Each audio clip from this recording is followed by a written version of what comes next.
లింగాలను మింగే బడా భక్తులు కొందరు,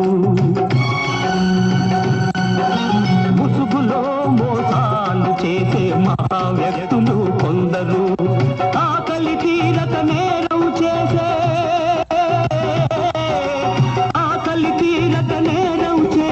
అభాగ్య జీవులు కొందరు. మనలో నేరం చేయని వాడు ఎవడో చెప్పండి, ఏ దోషం లేని వాడు ఎవరో చూపండి. మంచిని సమాధి చేస్తారా, ఇది మనుషులు చేసే పనియేనా? మనలో పాపం చేయని వాడు ఎవడో చెప్పండి, ఏ దోషం లేని వాడు ఎవడో చూపండి.